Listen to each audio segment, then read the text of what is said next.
धाकड़ खबर, बेखौफसमा बेबाक अंदाज। धाकड़ खबर के न्यूज रूम से मैं आपके साथ हूं अकरम रईस खान। ये बात तो आप जानते ही हैं कि बिहार में विधानसभा चुनाव होने जा रहा है। सुप्रीम कोर्ट भी साफ कर चुका है, कोरोना के चलते चुनाव को नहीं टाला जाएगा। आज नीतीश कुमार ने साफ कर दिया वर्चुअल रैली करके कि वो पूरी तरह चुनावी मूड में हैं। हालांकि वो पहले से चुनावी मूड में थे, लेकिन आज विधिवत उन्होंने शुरुआत कर दी। इसी तरीके से आज एलजेपी भी शायद ये ऐलान कर सकती है कि वो एनडीए में रहेगी, यानी कि जेडीयू बीजेपी के साथ रहेगी या वो अलग से चुनाव लड़ेगी। लेकिन इसी के साथ दो बड़े प्रदेशों में और चुनाव होने जा रहा है। वहां पे असल में विधानसभा का उपचुनाव होना है। जैसे मध्य प्रदेश में आप जानते हैं 27 सीटों पर विधानसभा उपचुनाव होगा। इसी तरीके से उत्तर प्रदेश में 8 विधानसभा सीटों पर उपचुनाव होगा। तो मैं आपके सामने उत्तर प्रदेश का हाल लेकर आया हूं। पहला सवाल उत्तर प्रदेश के चुनाव में ये होता है पैदा कि क्या उन 8 सीटों पर होने वाले उपचुनाव से विधानसभा के गणित पर कोई असर पड़ेगा, सरकार पर कोई असर पड़ेगा या नहीं पड़ेगा। और दूसरा कि कौन सी हैं वो 8 सीटें जिन पर होने वाला है उपचुनाव, और क्या वाकई में उन पर बिहार विधानसभा के साथ साथ यहाँ उपचुनाव कराया जा सकता है या नहीं। तो इन्हीं सबको समझने के लिए चलते हैं खबर की तरफ। तो बात कर लेते हैं कि क्या इन सीटों के उपचुनाव के जब नतीजे आएंगे उससे विधानसभा के गणित पर कोई प्रभाव पड़ सकता है। कोई प्रभाव नहीं पड़ेगा। 3.5 साल से पूर्ण रूप से सत्ता में बनी हुई भाजपा की सरकार और उसके मुखिया आदित्यनाथ योगी को कोई दिक्कत नहीं आएगी। 312 सीटें उनको उस वक्त मिली थी, थोड़ी घट घुटा के 300 के आसपास सिमट कर रह गई हैं, लेकिन फिर भी उनकी सरकार को कोई खतरा नहीं है। और वहीं जो विपक्षी है वो इस काबिल नहीं है कि वो उलटफेर करके कोई सत्ता में बन जाए या इनको सत्ता से हटा दें। लेकिन फिर भी इन चुनाव का असर 2022 में होने वाले विधानसभा चुनाव पर जरूर देखने को मिलेगा, या यूं कहें अभी हाल फिलहाल में कुछ महीनों बाद होने वाले ग्राम पंचायत के चुनाव, जिला पंचायत के चुनाव, जैसे दूसरे राज्यों में जिला पंचायत के चुनाव को जिला परिषद के चुनाव कहा जाता है, उन पर जरूर देखने को मिल सकता है। तो अब समझ लेते हैं कि कौन सी वार्ड सीटें हैं जिन पर ये उपचुनाव होने जा रहा है और क्यों वो सीटें खाली हुई हैं और क्यों उन पर चुनाव हो रहा है। तो शुरुआत करते हैं फिरोजाबाद से। फिरोजाबाद की टुंडला एक ऐसी विधानसभा सीट है जिस पर 2019 से चुनाव होना बाकी है। बता दें आपको, जब भी कोई सीट खाली होती है, चाहे वो लोकसभा की हो चाहे वो विधानसभा की हो, उसको 6 महीने के अंदर चुनाव होना लाजमी होता है। इसलिए आप देखते होंगे राष्ट्रपति शासन 6 महीने तक लगता है। 6 महीने के भीतर भीतर चुनाव होना ज़रूरी है। 6 महीने बाद नहीं तो फिर से बढ़ाना पड़ेगा, मामला कोर्ट में भी जा सकता है, ये तमाम चीज़ें हो सकती है। इसलिए 6 महीने का टाइम होता है। फिरोजाबाद की टुंडला सीट क्यों खाली हुई थी ये समझ लीजिए। यहाँ से डॉक्टर SP बघेल जो है वो सांसद बन गए थे, पहले विधायक हुआ करते थे, उसकी वजह से सीट खाली हो गई। लेकिन ये मामला जाकर कोर्ट में फंस गया।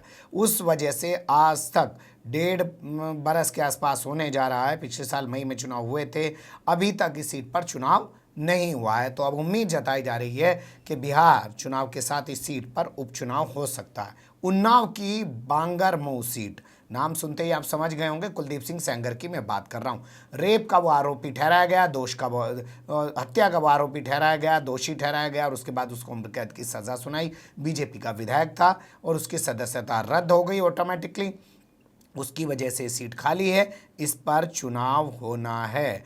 तीसरी सीट की अगर बात करें तो ये है देवरिया ज़िले में, और ये देवरिया की सदर सीट है। यहाँ से बीजेपी के विधायक थे जन्मजय सिंह, उनकी बीमारी से मौत हो गई है, उस वजह से सीट खाली हुई है। यानी कि अभी तक मैंने आपके सामने 3 सीटों का हाल रखा और तीनों सीटें बीजेपी की हैं। चौथी सीट जो है वो बुलंदशहर से आती है। बीजेपी के नेता वीरेंद्र सिरोही, उनकी भी बीमारी से मौत हो गई, उनकी वजह से सीट खाली हुई है। यानी कि सीट नंबर 4 भी बीजेपी की थी। इसी तरीके से सीट नंबर 5 का जिक्र कर लेते हैं। कानपुर से ये खबर है, घाटमपुर विधानसभा सीट से बीजेपी की वो विधायक थी, नाम था कमल रानी वरुण, उनकी कोरोना से मौत हो गई थी, जिस वजह से सीट खाली है। सीट नंबर 6 की बात कर लेते हैं। अमरोहा लेके आपको चलते हैं। यहाँ की नौगांव सीट से पूर्व क्रिकेटर चेतन चौहान जो है वो कोरोना से पीड़ित थे, विधायक थे, उनकी भी मौत हो गई। यानी कि 2 मंत्री मर गए कोरोना से आदित्यनाथ योगी सरकार के, उस वजह से 2 सीटें खाली हुई हैं। और बीजेपी के 2 से 3 विधायक बीमारी से चल बसे इस दुनिया से, उस वजह से सीटें खाली हुई हैं, जबकि 3 सीटें मैंने बताया कि किस तरीके से खाली हुई हैं। तो कुल मिलाकर ये 6 सीटों का हाल बीजेपी का, यानी कि बीजेपी 6 सीटों को बचाने के लिए मैदान में उतरेगी, जबकि समाजवादी पार्टी 2 सीटों को बचाने के लिए मैदान में उतरेगी। कौन कौन सी हैं समाजवादी पार्टी की वो सीटें, वो थोड़ा सा गौर कर लीजिए।